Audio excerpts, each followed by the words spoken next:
এরপরে প্রশ্ন হলো, মৃত ব্যক্তির পাশে আগরবাতি জ্বালানো যাবে কিনা, কিংবা আগরবাতি জ্বালানো সম্পর্কে ইসলাম কি বলে দয়া করে জানাবেন। মৃত ব্যক্তির লাশের পাশে আগরবাতি জ্বালানোর সংস্কৃতি আমাদের দেশে আছে। এটা ভালো সংস্কৃতি, এটা কোনো খারাপ সংস্কৃতি না। বিভিন্ন হাদিসে নবী করিম সাল্লাল্লাহু আলাইহি ওয়াসাল্লাম বলেছেন, তোমরা যখন মৃত ব্যক্তিকে ধোঁয়া দিবা, সুগন্ধির ধোঁয়া, তখন সেটা বেজোড় সংখ্যক বার দিবা। সাধারণত চন্দন কাঠ বা বিভিন্ন রকমের কাঠ আছে, কাঠগুলো পোড়ালে যে ধোঁয়াটা হয়, সুগন্ধিযুক্ত ধোঁয়া, এই ধোঁয়াটা মৃত ব্যক্তির কাফনের কাপড়ে লাগানো, অর্থাৎ সুগন্ধি যাতে হয়, সুগন্ধি যেন হয়, সেখানে ভালো গ্রান যেন হয়, সেটা করাটা হলো সুন্নাহ, মুস্তাহাব।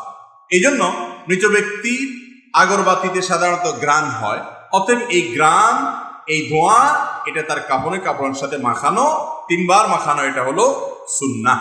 মাখানোর পর পাশে রেখে দিলেন যে আশপাশটাতে সুগন্ধি থাকে, সেটা মুবাহ, নিষিদ্ধ কোনো বিষয় নয়।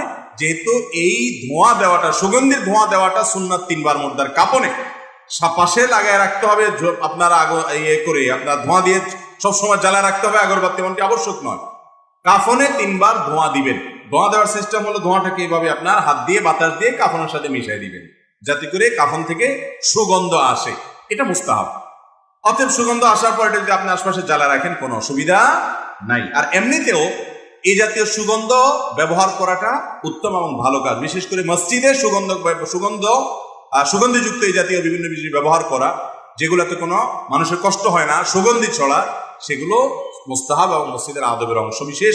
ওমর রাদিয়াল্লাহু তাআলা আনহু এই মসজিদের সুগন্ধি দেওয়ার ব্যাপারে অনেকগুলো নির্দেশনা তার থেকেও আসছে, হাদিসে অন্যান্য সালাফ থেকেও বর্ণিত আছে।